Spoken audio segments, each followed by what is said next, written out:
I'm already putting little seeds in their head that there's something that you love and something that you want. You're going to get it. There's not going to be any obstacle that will stand in your way of getting something you want. I'm super excited to share and to get to know you a little bit better on this episode and share your knowledge with our audience. We obviously represent tons of job seekers. We have tons of folks who are either at a transition point in their career or on a journey that they don't know the end result of. And right now is a crazy time. Obviously, we're seeing so much turbulence in the talent marketplace on all ends, it feels like. And it feels like every day LinkedIn gives us a new update about a layoff or somebody looking for work. I want to know your high level take on what's going on with talent these days. What are some trends you're seeing and what can folks do about it? So I've been recruiting almost 28 years. So when I started in 1996 in San Francisco at the height of the .com market, you saw the bubble expand and then the bubble burst. And over my career, I've seen the highs and the lows in the market. I've seen it change. 1999, that bubble bursted. Finance, 2008, 2009, that bubble bursted. 2020 changed the landscape of how people work and where they work. So for me, it's not anything new for there to be some turbulence in the market. It's just more about educating people on how to ride those waves, not now, but for their whole career. So it's more of a mindset of this is my career and I have to navigate it. And sometimes it'll be better and sometimes it'll be worse. But as long as I am true to myself and what it is I want, I'm going to always push those obstacles away. And for me, when I started, we didn't have LinkedIn. We didn't have all of the social media. It's just not how job seekers were finding jobs. They were actually going out in person and meeting people. So today's landscape, years later, through many highs and lows, there's a lot of noise with all of the technology and all the wonderful things that it brings to us. There also is a lot of noise. And depending on how you're able to filter that out, it will determine if you can be successful or not using these sites. And knowing that there are always going to be people getting laid off. There just are. I mean, ask anybody in 1999 in the tech world, and they are going through the same thing that they're going through right now. So it's not what the market is doing as much as what you're doing, what you're controlling yourself to do, what you're allowing the market to do to you. I guess that would be my response to that, because the noise sometimes is overwhelming, and filtering that out will help you stay focused. Really well stated. Really well stated. I'm somebody who graduated in 2009. So I saw the tail end of the last big financial meltdown, and I was a teenager just entering my teens during the .com bust. And I remember that impact, how it was like received in the media and how my parents reacted to it. And, in 2009, I was told, take whatever job that you can get, no matter what the job is. Take, if it's a low paying job, doesn't matter, just get your foot in the door somewhere. Now, times have changed, and that mentality, I think, has gone out the window. I have not really heard that in quite some time. Now I'm seeing, apply to as many jobs as you can. If you're going to take a job, it doesn't really matter because you're going to be, off to the next one soon enough. People change careers, change jobs all the time, right or wrong. I don't have a strong opinion either way, but it is what I'm seeing and what we are seeing at Ramped. Curious to know your perspective on these changes and how people react to, let's call it a job or a career or a role.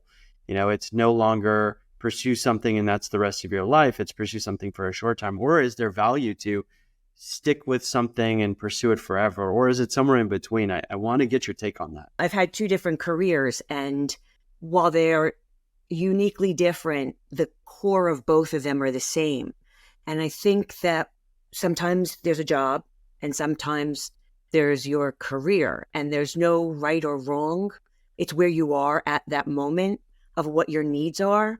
And there's nothing wrong with taking a job while you're pursuing your career. Not every position is a paycheck, but every position could be a teachable learning moment.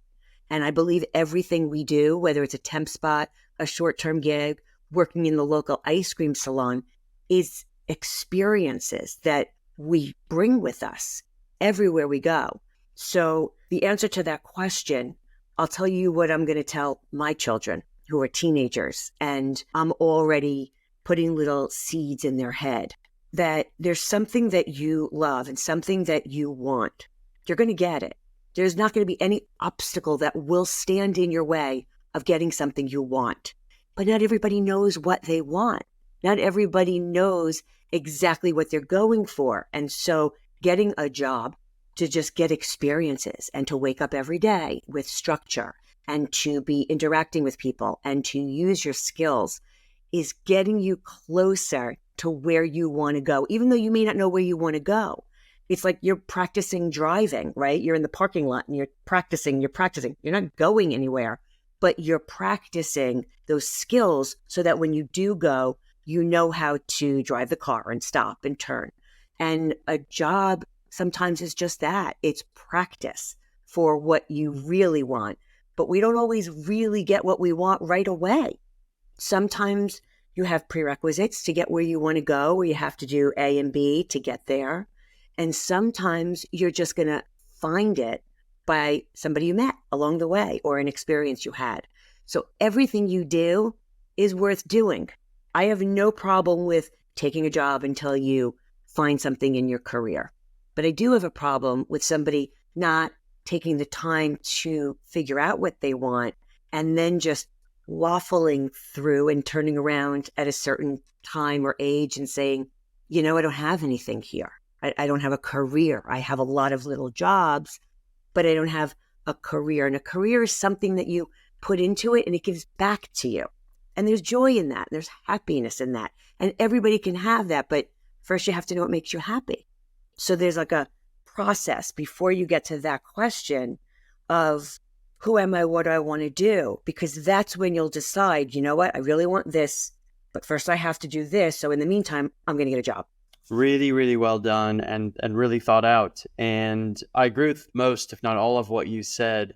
Specifically, it's, what you said reminded me of some of what you hear throughout your life, going through college, going through earlier educational experiences where, people tell you can do whatever you want to do. And that's probably true, right? There's some like aspirational aspects in that.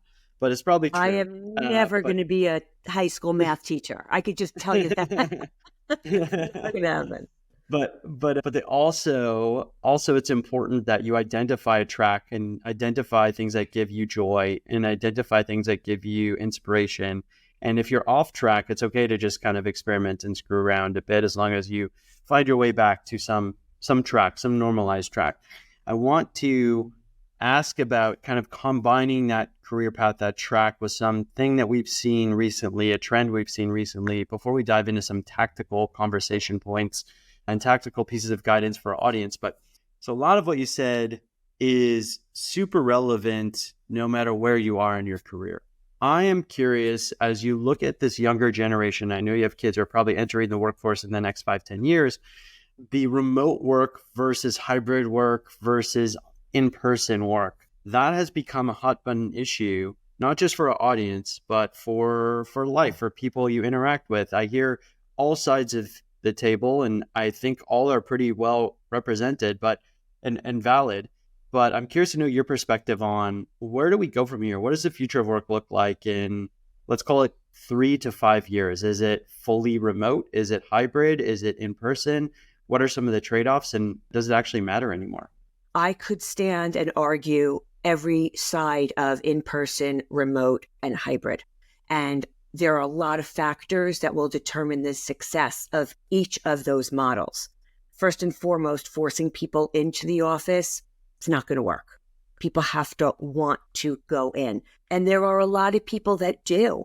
A lot of people want to be in the office for a lot of different reasons. Some people, they feel more connected when they're in. Some people don't have the workspace at home to be able to do what they want to do. It's not as comfortable for them.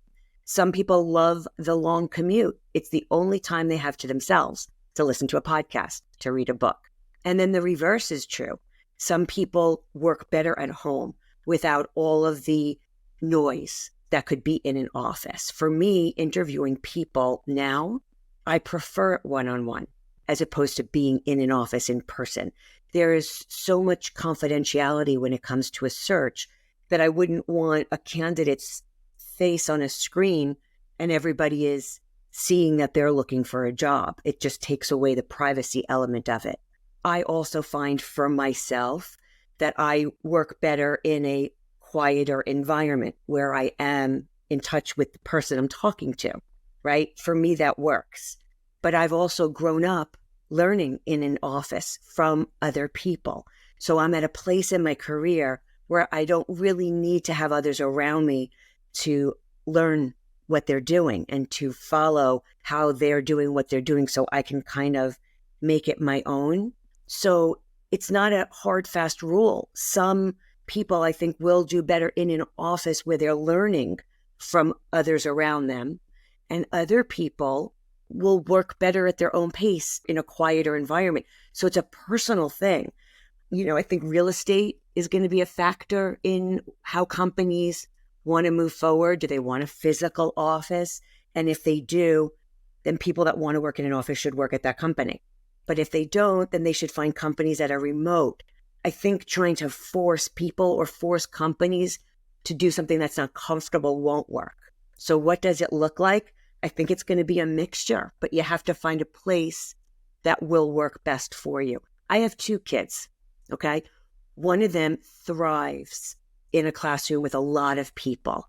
She enjoys all the conversations that are going on. That's where she works best. I have another child who does best in a smaller environment where everybody's working at their own pace and there isn't so much noise. When they get older, they're going to look for different environments that are going to work for them. So I think that it's not going to be a hard, fast rule in any direction. Yep, good point. I tend to agree. The one caveat I will say is my first role was at a tech company called Groupon, which at the time was taking off, right? I went and saw it go from 50 people to 250 people in the span of 3 months, and then from 250 people to like 15,000 in 1 year after that. And I don't know if I could ever look back on that experience through the lens of hybrid or remote work and say I would have the same experience, because there was a time where we were bringing in extremely top talent from all across the globe, from financial institutions like Goldman Sachs to huge tech companies like Yahoo at the time, or Kayak, or Google. And I don't know what I would have done had I not been in the office learning from people alongside me. And I'm not suggesting that it has to be in person, but I do think there is a time and a place for significant in-person work. And it could be the meetings that we have to have together, or the brainstorming sessions that we have to have together, or the cross-functional teams. I don't have a perfect answer, but I do know that that type of experience is really, really hard to replicate or replace on Zoom. Okay, enough with the high-level ones. Let's dive into some meeting topics. You're all over LinkedIn. Our audience loves LinkedIn. It is a key asset that people need for their job search. I'm curious to know, what are 3 to 5 tips or tricks for LinkedIn specifically for job seekers to level up their application before they apply to jobs? So focusing is one thing I will tell job seekers that they need to do to be not only successful in getting the job that they want, but in staying networked to the people that they want to stay connected to.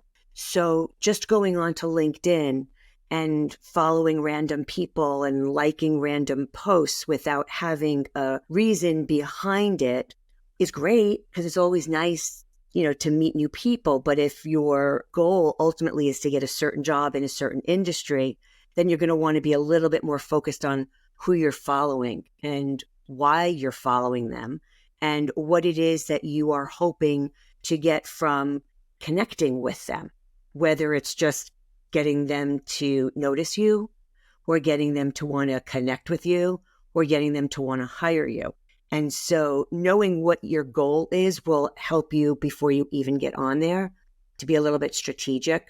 So if, for example, you're going for a position as an executive assistant and you wanted to work at a company that is in the tech industry, you might want to put together a list of the top 20 companies that you would love to work for and follow them. Go in and follow. So every time they have any kind of an announcement or somebody from that company posts, you're going to get an alert and you're going to know, okay, I want to interact with these people. They work at the company. And even if the person isn't a hiring manager, it's likely that other people at those companies are going to comment or like. So maybe the HR person is going to comment and like on the designer's post about something that they just created. So you're just getting recognized by people at that company. Somebody might post a job. They might say, we've got a position open, and you might comment. It might not even be a position you want, but you might say, great opportunity to work at that company. Again, you're just starting to get recognized. And then once you start to feel like people kind of know who you are by now start to make introductions, reach out to people that are in hiring positions and just say, I've really enjoyed following you on LinkedIn. I'd love to be part of your network. I'd love to have you in my universe. And just open up and engage, because the last thing you want to do is just hit somebody up out of the blue for an ask, right? You don't want to just say, hey, could you help me? You want them to know that you're enjoying them, you're following them, you're appreciating them before you're kind of engaging. Now, once you engage, they know who you are. And then, again, not right away. You don't want to right away ask for something. Happy Thanksgiving, happy Halloween, just to say hello and engage with them. If you notice that it was their birthday or you notice that they posted something, just engage. Then after they know who you are, you've had a little bit of engagement, forward your resume and say, I would really love the opportunity to be considered for any of your open positions in your administrative area or your office support area or sales, tech, whatever it might be, because I really have enjoyed following your posts and the posts of the people that work at your company. It looks like a great culture. I see so many people that are proud to work there. I'd be proud to work there. They might not have anything open, but now you have put it out there that you're looking and you're interested in them. So you might even want to do this for 6 months out. You might not even be looking for now, but you want to be on their radar, because a smart recruiter and an internal recruiter is going to keep a pipeline for when things do open. It's not always something's open right now. I need a job right now. It's always just putting it out there. If that's the world you want to be in, then stay there and stay connected. And then something opens and they know who to call. I would also be very careful about how you engage with people. While you might not agree with somebody, you might think twice about publicly disagreeing with them so that it starts too much, because antagonizing somebody in a public way, even though it's innocent, it's a difference of opinion, could come off as being antagonistic, and you might not want to be that way in a public forum. Or if you see somebody, they have a spelling error or a grammatical error, not putting it in the post, sending them a private message. It's a really great way to engage with somebody off public view so that they understand that there's a level of respect, but that you have an opinion and that you want to engage and you want to be able to have, thought process. Everybody wants to be thinking about different ways of doing things. So if you disagree with something, that's wonderful. But putting it out there so 100 people then agree with you, and it makes the person who posted feel like they're being antagonized on their own post, doesn't usually work out well. So there's nothing wrong with responding, but just to be respectful in the way you do it in a public way. Yep. Really, really solid answer. Tons of guidance in there for our audience, Jennifer, as well. So I'm super, super thrilled that your mentality at a top-down level on LinkedIn is really like, it's a connection platform. Be respectful. It's okay to disagree. It's okay to have opinions, but really think about the network and really think about, nurturing the folks in your network, especially when you want to stay in a certain industry. I'm curious to know, what is one thing that job seekers are not doing today that they should be doing as they're either gearing up for their search or they're mid-search? So I'm going to go old school here, going back deep, Danny. The appreciation and the gratitude. I know a lot of people, a lot of recruiters will disagree with me, and I'm okay with them disagreeing. But I'm a very big fan of a thank you note. I just am. I'm a very big fan of saying, thank you for taking your time. Because while you might not be interested in a position right now because you didn't like that role, connecting with somebody, you never know what's going to happen down the road. Other jobs will open. So being gracious, and again, you're staying front and center by engaging with them again. So you might have met with them, had an interview, and then parted ways, but following up with a thank you not only allows you to have more engagement with them and they're going to remember you more, but it shows that you have a level of respect for them.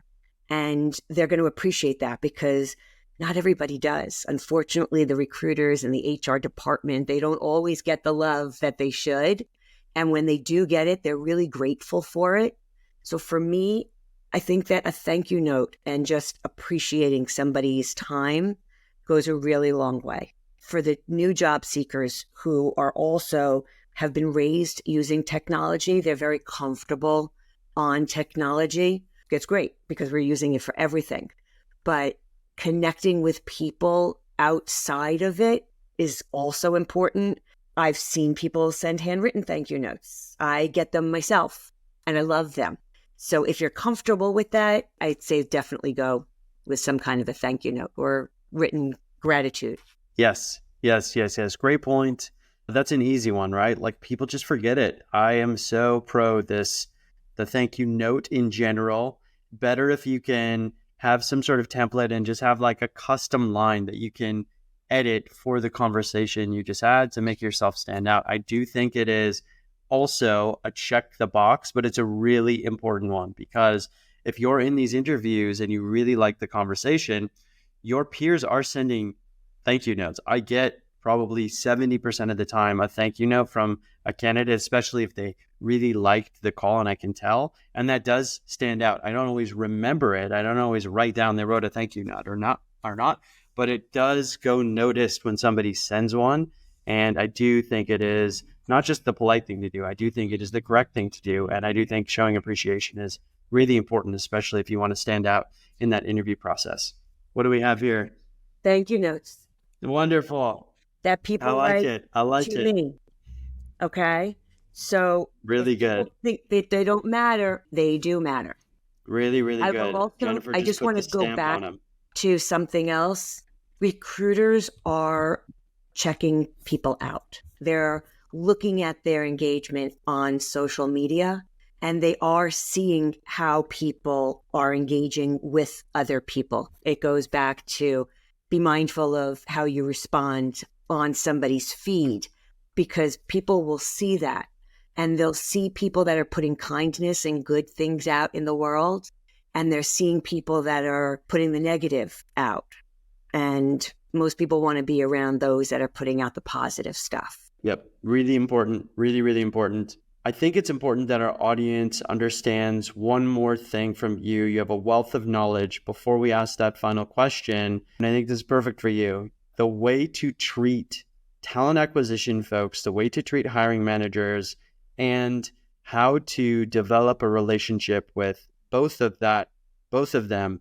How do you perform, or how do you act accordingly when you're in an interview process so that you are making an impact on each of those entities, which you will undoubtedly interact with in every single interview process? Whether it's a talent acquisition person or it's another hiring manager of sorts, find out who you're going to be meeting and do a little background research on how they got where they got. LinkedIn will give you a lot of information on their career path, how they got started, what steps they took.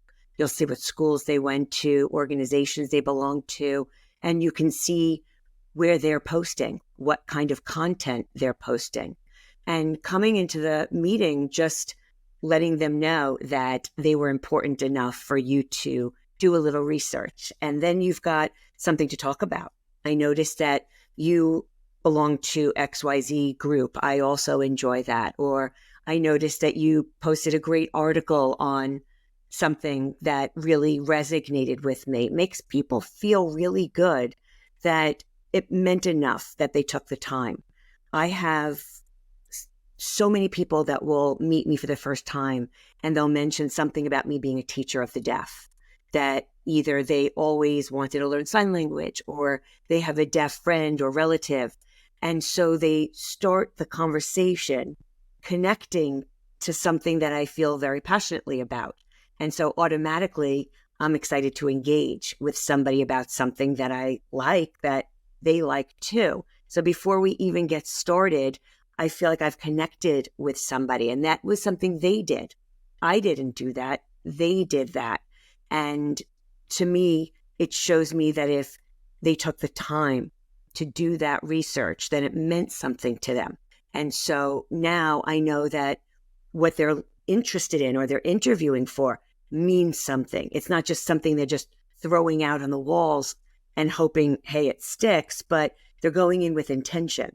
They're mindfully doing their research and they are focusing on connecting with somebody so that when they meet them, they can have a good conversation. People sometimes they don't realize if they haven't been recruiting and they don't see it every day. Not everybody is good at interviews. Just because somebody has been given the assignment of interviewing somebody doesn't mean they're going to ask the right questions so that the person could give the answer so that they know that they're interested or qualified. So when you are going into a meeting and the person isn't a traditional TA or a recruiter, expect that they may not ask you the questions that you really need them to ask. Put together a list of things that you want to get across so that regardless of the questions they ask, you could make sure that information gets put in there. And if you know a little bit about them before you go in, then you've got a lot of points and tips that are going to be important to throw in there. Like, I remember when I used to work at XYZ company that they worked at once before, right? Or, when I was out fishing with my, best friend and knowing that they're a fisherman. Just having information about the person that you're going to be meeting allows you to incorporate that into the conversation and engage them in a way that they may not ask you about. Does that make sense? So it's just initiating it, knowing what is going to connect you to them or to the job that you're interviewing for. Yeah, really, really good points, really strong points. And it doesn't take that much effort, right? It's like an extra 1 minute of screening, an extra 1 minute of looking somebody up on Google or LinkedIn, or taking what's on LinkedIn and looking it up on Google or a social network. So it really isn't that much effort to get to know somebody more than 90% of the folks that they're going to engage with. Look how we met. Yep. I made a post about sleepaway camp. You engaged about your love for sleepaway camp. Next thing we know, we're on a Zoom call. And the first thing we talked about was how much that experience has molded us into who we are today. And it was something that had nothing to do with work. It had nothing to do with anything other than a shared interest. And you and I will forever be connected as two people that love camp. If I have a camp joke, it's going to you. If something's referenced, it's going to tag you. So we connected completely outside and look, here we are, and we're collaborating together, right? So it was just authentic. And I think people are sometimes afraid to be their authentic selves. And that's what connects people the most is the humanity of it all. And that's why posts on amazing things that happen to people get so much generation and resharing, because with all the technology, we lose some of the human touch. And that's what keeps us connected. And that's why I love the thank you note. And that's why I love researching somebody before you meet them. And that's why I love sharing a little bit of who you are. Because one thing I would love for your job seekers to know, it'll save them a lot of frustration. The bullet points that you put on your resume are what you do. But when you get an opportunity to meet somebody, that's your opportunity to share how you do it and why you do it. And if I have 10 resumes on my desk and they all look exactly the same, until I meet that person and know why they do this job, it becomes very hard to get to know them or know where I could match them. And so bringing that part of yourself to LinkedIn, to what you comment, to what you post, to meeting people and sharing it, bringing that vulnerable. And people aren't always so used to being vulnerable, right? Bringing who I am because they're afraid that they'll be judged. It's easier to bring what you do than who you are. But that's what's going to get you the job. And in a technology-based world, sometimes people will send out thousands of resumes and hope that they stick. But there is no way that one resume is going to fit 1,000 jobs. Right? If you're going to target your search and you're going to be very mindful of who you are, what you want, what you're going to go after, you're going to be more targeted in what you're sending out because you're going to see a job description and you're going to make sure your resume matches that. So a resume that's one size fits all may have their top 3 bullet points be at the bottom of your resume. If you did a little bit of research and you took the time, you're going to put those bullet points at the top of your resume so that they mirror the job description. You can't do that by sending out mass resumes. And what happens when people do that and they don't get a job, it gets into their head. I've sent out 1,000 resumes.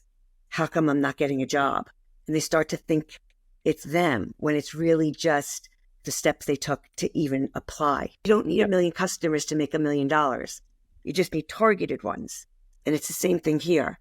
Target what you want, research the people that you want to meet, the companies you want to work at, and stay focused. And you'll get there. You will always get there. But throwing things out there will just get you very frustrated in the process. Yep, that's right. Right. Well, last question. This has been an amazing discussion. Last question before we let you go. We ask all our guests, all 4 seasons of the Ramp podcast, if you could go back in time, now that you have the benefit of hindsight, what is the one piece of advice that you would give yourself as you were entering into your career? Definitely to pay more attention to technology, how I could use it to make my process more streamlined. I am very good with people. I meet somebody and I know exactly where I could place them. But technology makes things easier. Even with my calendar, I'm embarrassed to tell you I still use a paper calendar. I do. It works for me. But I think it would work easier for me if I were to go right to the one that was on my phone with technology.